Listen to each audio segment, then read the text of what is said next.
Hello everyone and welcome to TFT Tarot for Today, Divine Dabblings with Oberon and Banshee. This is me, Oberon, with my Goth Tarot show on Wednesday mornings. So this is the show for emos or depressed people or people who just look at life a little bit more darkly. And what I do is give a weekly reading that kind of indicates what's going on for you, what you can possibly do about it, and what you should expect ultimately in the end. But I also top it off with a little bit of shadow work because we deal with the shadows. We got people, and that comes right at the end with the use of the Earth and Bone Oracle cards. So it's kind of like your homework. All right, so for the general reading, I use a variation on the Mystic 7 spread, the interlaced ascending and descending triangles of a Solomon's pyramid or triangle, or the Jewish star of wisdom. So I construct that with the first pyramid using entirely the Santa Muerte Tarot. So I'm going to shuffle up the cards for this triangle now.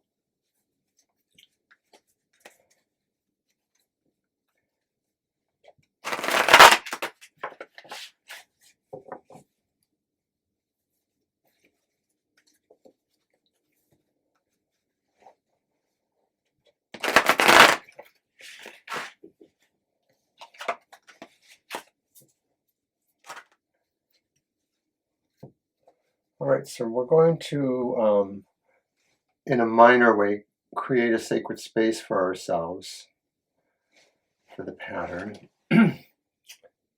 Here I mark a sacred place, safe beyond all time and space. Here I mark a sacred place, safe beyond all time and space.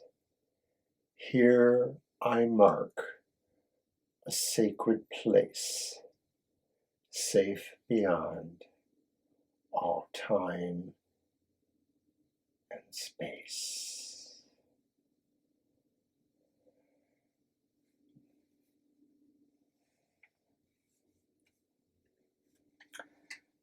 So the first card is the dark design, the overall environment, general background to what's going on now. And it's the Fool, and it's upright.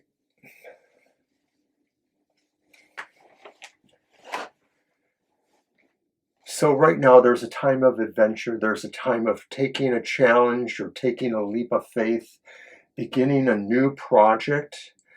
It may be about things that are growthful. I just sort of feel like this is someone's chance to maybe explore some opportunities that are either business related or networking related, that kind of thing.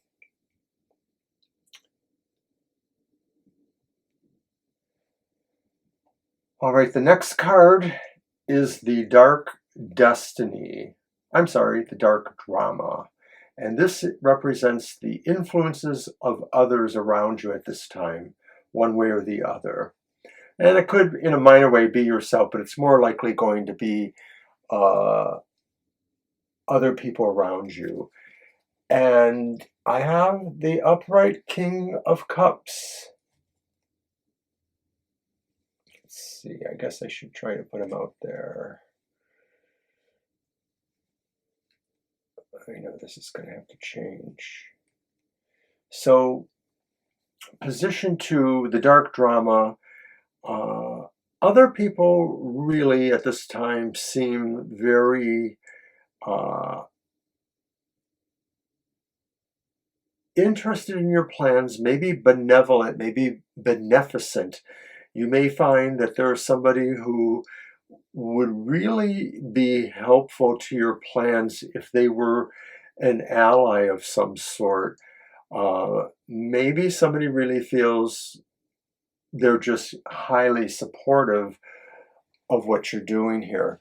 And you know, it almost seems like a different kind of Goth Tarot, because normally the cards are not always telling such a positive influence in these positions here. So then finally we come on the other side of the pyramid triangle to the dark destiny, and this is the way forward, how things may move forward from here regardless of, you know, interactions or whatever we're doing. And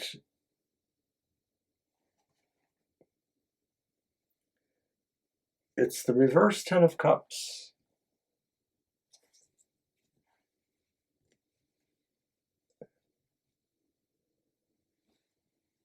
There may be some instability in things going on that relate to the home. There may be problems monetarily if people are relying on other people to help them. There may be situations that are not helping that. Maybe, of course, there is no monetary help. This could also be talking about how we feel secure in our lives, and especially in our homes, whether we're living with family or not. There's an emphasis here on feeling secure, and it may be that there are circumstances right now that make you feel not very secure, and maybe this is the way forward then, is really trying to shore that up, trying to find a way to get the support you need, maybe from around you in your family situation.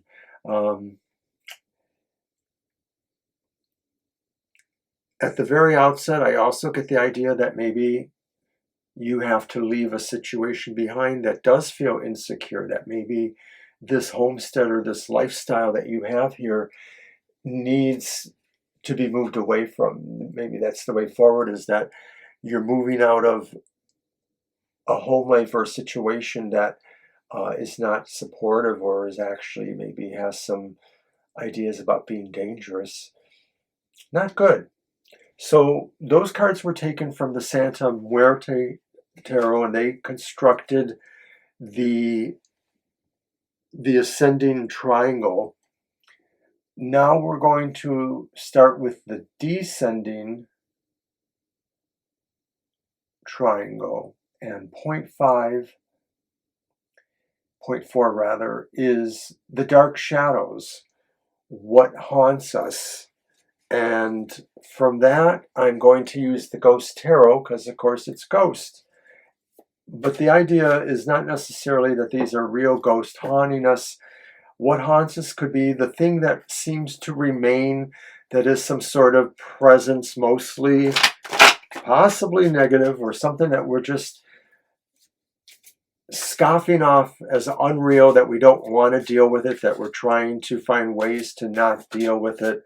So it haunts us because it may very well be something we should be listening to and paying attention to and taking care of.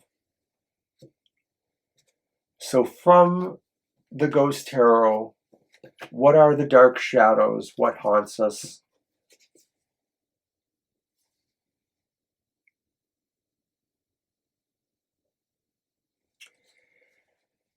It's the Knight of Cups. It's reversed.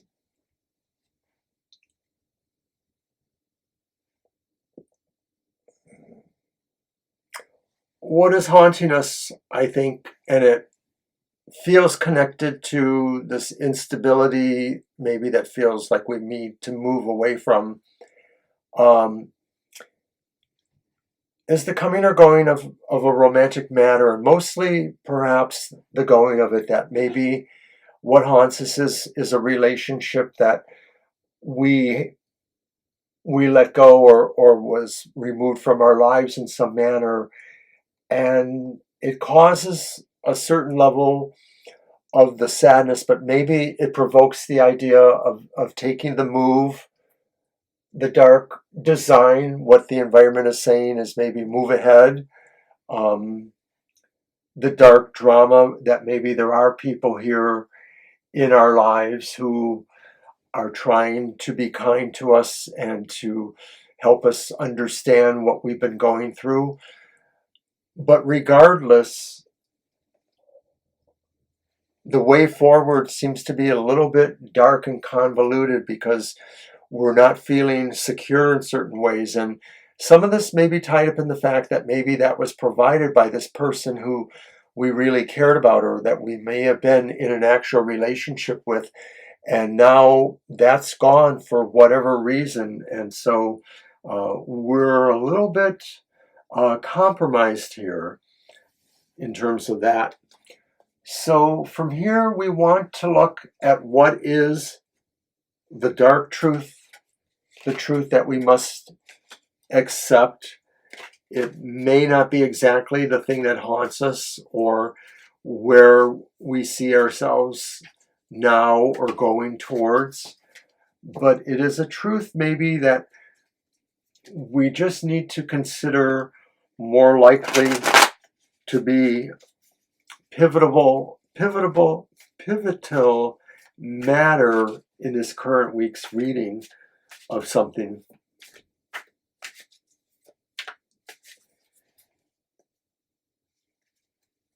And the Night Sun Tarot is actually designed by the same artist as the Santa Muerte Tarot, Fabio Listrani, for the Lo Scarabeo Llewellyn tarot decks. There's quite a bit. They're always coming up with more, but I love them. The Ghost Tarot is the Lo Scarabeo. At any rate, what is the dark truth? The truth that you must accept. It's the Ten of Swords.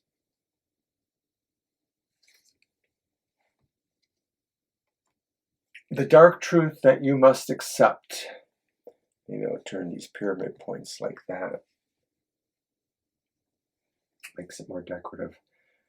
The dark truth that you must accept is this is a situation that maybe has no real attempt at getting away from. There is something really bad going here that will probably defeat you. It will. The dark truth is that you are defeated in whatever this matter is, and that you probably will have to pull yourself together afterwards. And it may not be easy.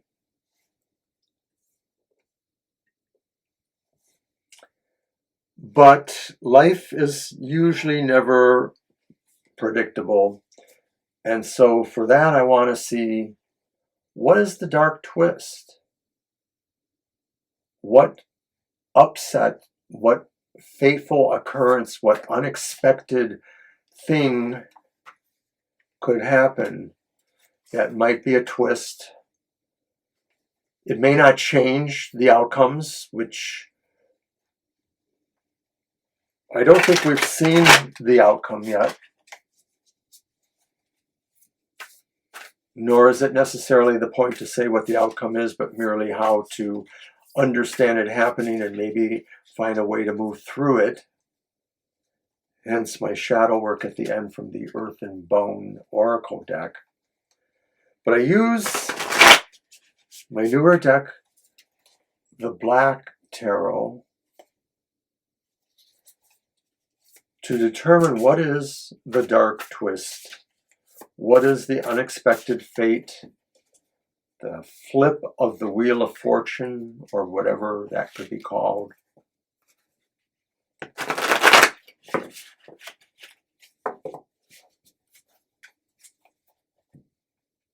The dark twist.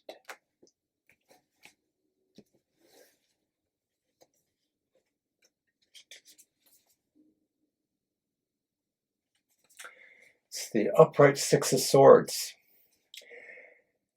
And you know, I said over here in the Dark Destiny, the way forward was to maybe consider that there was too much instability there, and that you should probably find a way to move out of that, or that situation would be, in fact, you would be moving out of. But now I really feel like that is the dark twist, that something does pull you away, literally away from the troubled waters towards something better. So watch for that. It could be metaphoric. It could just be a way of, if this situation is about complications with people and it's not really about trying to move to some new, area travel-wise that would relieve that.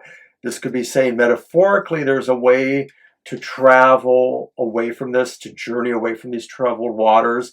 I'm going to leave it with that and just say that's the twist, is somehow an opportunity finds us to find a way to travel to better waters.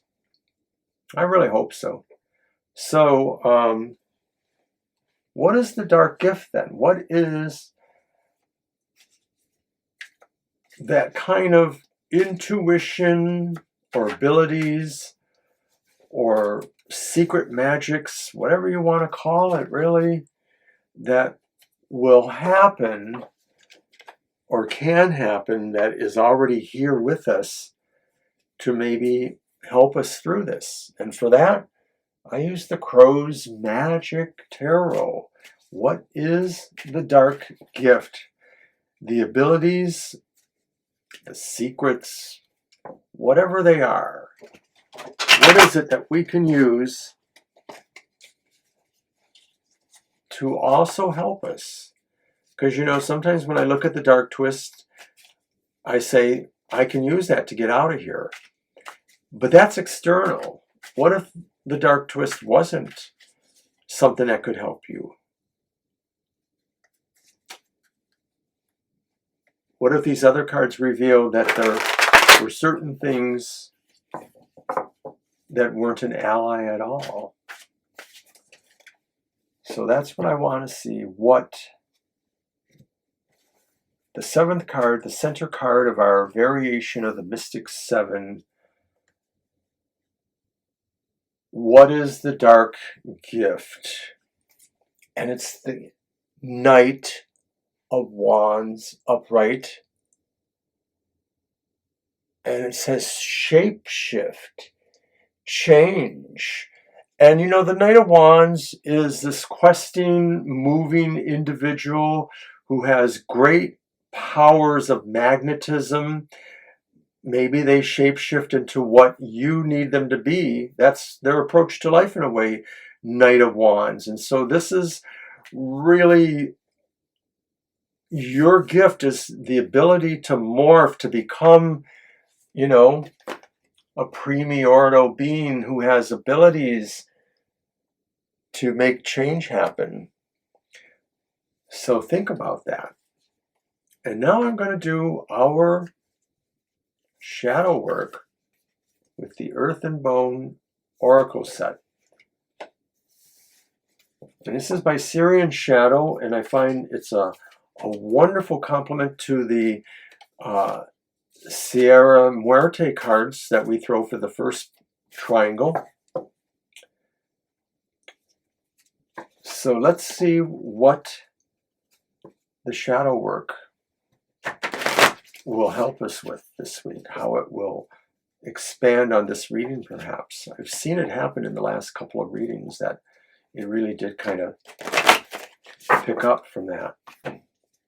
All right.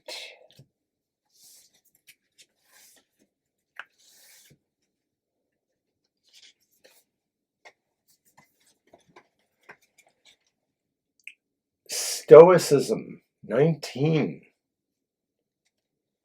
I'll leave that there. Stoicism, 19.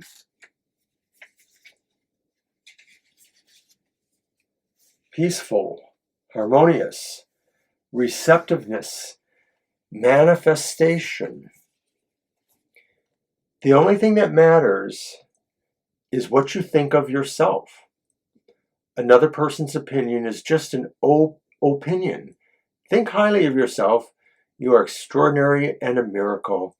Take back your power and never allow yourself to think that others' opinions of you matter more than the opinion of yourself. Every time you are upset because of what somebody else says about you, ask yourself, is what they think of you more important than what you think of yourself? Stop needing approval. It's those who do not care about receiving approval that get it. Endeavor to live the life that you have imagined for yourself. The opposite of more is enough. Be mindful to stay in your power by believing that you are enough and you have enough, rather than constantly needing or wanting more because you are enough and have more than enough. What can you give that others want or find valuable? Hope is openness to surprises. Life will always bring good things as surprises if you believe it will and learn to be conscious about your response to challenges. And the affirmation, I am so happy and grateful because I am a magnet for miracles. I breathe light in. I am powerful. I make a positive difference in this world. So that's nice. And we can kind of see that too. I think a lot of the reading did talk about, things that we have to kind of adapt or, well, the Ten of Swords over there in the Dark Truth says sometimes we do have to accept defeats, but it doesn't say we can't move on from them. And I think that's what our shadow work is about too, that we need to believe in ourselves and know that sometimes what we have is what we are meant to have, and it should be enough. It's always good to strive for more, but sometimes when those things really are eluding you, take a step back and ask yourself, do I really need this? Is it worth all this? Stay safe, my friends, and we will see you again.